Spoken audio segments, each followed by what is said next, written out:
Assalamualaikum warahmatullahi wabarakatuh. Kami dari kelompok 9 perilaku organisasi diagnosa kelas E akan menyampaikan hasil review kami dari 2 jurnal yang kami pilih. Sebelumnya, perkenalkan, nama saya Zafira dengan nomor NIM 1913313. Berikut perkenalan anggota kelompok lainnya. Assalamualaikum warahmatullahi wabarakatuh. Perkenalkan, saya sendiri dengan Lestari Lababa dengan NIM 17013-267. Assalamualaikum warahmatullahi wabarakatuh. Perkenalkan, nama saya Arya Dwi Satrio. Nomor induk mahasiswa 19000133315. Assalamualaikum warahmatullahi wabarakatuh. Nama saya Cinta Syaira dengan NIM 1913307. Assalamualaikum warahmatullahi wabarakatuh. Perkenalkan, nama saya Dimas Mahendra Wijaya, NIM 19000132776. Untuk jurnal yang pertama, kami akan membahas tentang jurnal yang berjudul Efektivitas Pelatihan Supervisor Skill terhadap Kepuasan Supervisor Karyawan Departemen Operasional Ormas Hotel Semarang yang akan dijelaskan oleh Mbak Lestari, Arya, dan Dimas. Berikut reviewnya. Assalamualaikum warahmatullahi wabarakatuh. Di sini saya akan menjelaskan sedikit tentang efektivitas pelatihan supervisor skill terhadap kepuasan pada supervisor karyawan Departemen Operasional Ormas Hotel Semarang.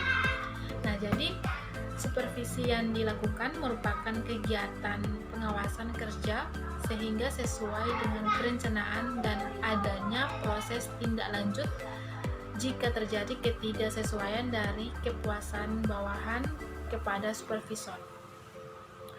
Nah, jadi akan bisa terwujud jika pemimpin memiliki karakteristik supervisor yang ideal.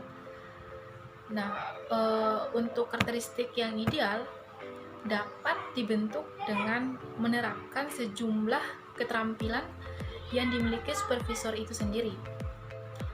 Untuk pelatihan supervisor skill dapat terbukti mampu meningkatkan keterampilan pemimpin. Nah, dalam hipotesis yang diajukan dalam penelitian ini dapat dilihat dalam pelatihan supervisor skill yang efektif yang dapat meningkatkan kepuasan bawahan kepada supervisor. Nah, dalam penelitian ini menggunakan desain eksperimen on group, pretest, dan post-test. Untuk intervensi yang digunakan dan dalam penelitian ini yaitu pelatihan supervisor skill. Jadi dalam metode pengambilan data dalam metode ini menggunakan alat ukur skala yang dapat dilihat dari kepuasan bawahan terhadap supervisor dengan dimensi pembentuk. Data skala kepuasan bawahan kepada supervisor diolah menggunakan pengujian statistika non-parametrik Wilkinson Sigmoid Test dengan hasil nilai Z sama dengan minus 3594 dengan P sama dengan 0,000 P lebih kecil dari 0,05. Adapun nilai min pretest sebesar 31,13 dan min post test sebesar 32,45. Hipotesis penelitian diterima yaitu kepuasan bawahan terhadap supervisor mengalami peningkatan setelah pemberian program pelatihan supervisor skill bagi para supervisor. Hasil penelitian tersebut didalami dengan analisis mendalam terhadap tiap dimensi pembentuk variabel untuk mengetahui perubahan yang terjadi terkait pengaruh pelatihan supervisor skill terhadap kepuasan kepada supervisor. Efektivitas pelatihan supervisor skill terhadap kepuasan bawahan kepada supervisor dapat ditinjau pula melalui evaluasi pembelajaran dan evaluasi reaksi. Perasaan puas dari bawahan kepada supervisor sangat menguntungkan perusahaan. Penelitian ini hendak mengungkap efektivitas pelatihan supervisor skill terhadap kepuasan kepada supervisor Departemen Operasional Norman Hotel Semarang. Penelitian kepuasan bawahan terhadap supervisor berfokus pada supervisor. Namun untuk mengetahui supervisor mengalami perubahan perilaku diperlukan umpan balik dari para bawahan itu sendiri untuk pemberian skala. Berdasarkan hasil analisis data dari skala kepuasan kepada supervisor, menunjukkan adanya perbedaan signifikan terkait kepuasan bawahan kepada supervisor antara sebelum dan sesudah para supervisor tersebut diberikan pelatihan supervisor skill. Hasil penelitian yang ditemukan menyatakan bahwa jika supervisor mendapat pelatihan terkait keterampilan menjadi seorang supervisor, maka keterampilannya meningkat. Dalam analisis lanjutan terhadap tiap dimensi pembentuk kepuasan terhadap supervisor, ditemukan dua aspek yang tidak menunjukkan perubahan, yaitu affective attachment dan personal life inclusion.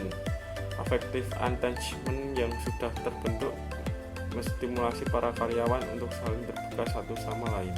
Adapun kelemahan-kelemahan dalam penelitian ini antara lain, yang pertama, desain kuasi eksperimen dengan one group pre-test best test. Desain tidak dapat mengontrol berbagai faktor lain di luar proses eksperimen, serta tidak adanya kelompok 26 jurnal eksperimental volume 5 nomor 1 Juli 2017 kontrol. Analisis data yang digunakan yaitu pengujian statistik non-parametrik dikarenakan kondisi subjek yang tidak homogen.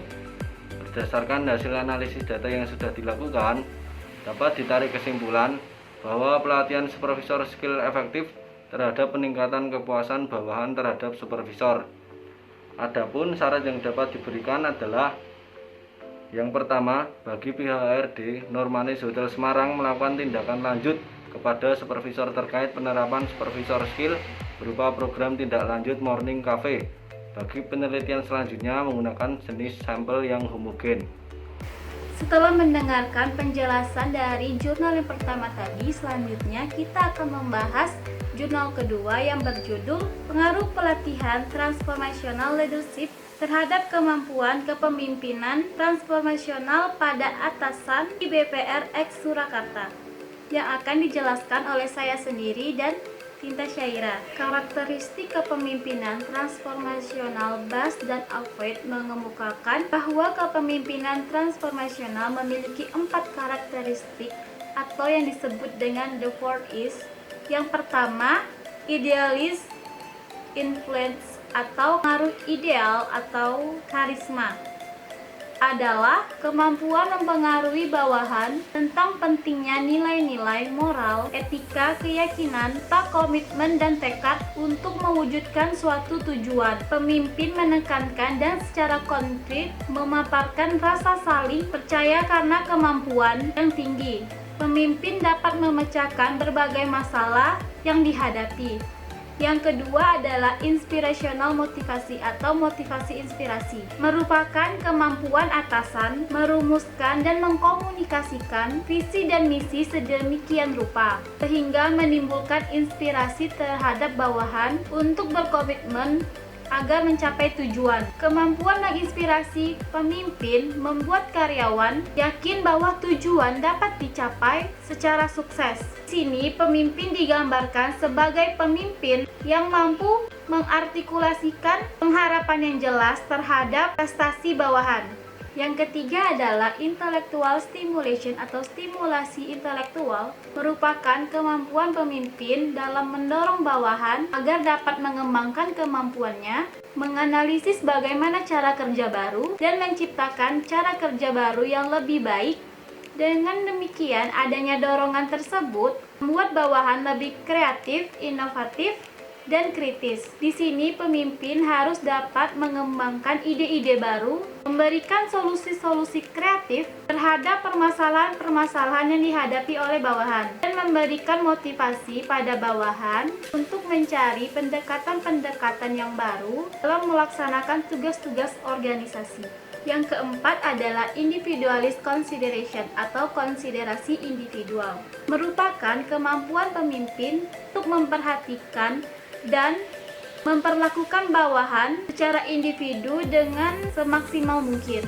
Pemimpin secara empati dapat mendengarkan masalah dan keluhan dari karyawan serta memberi nasihat untuk bawahan atas masalah yang dihadapinya.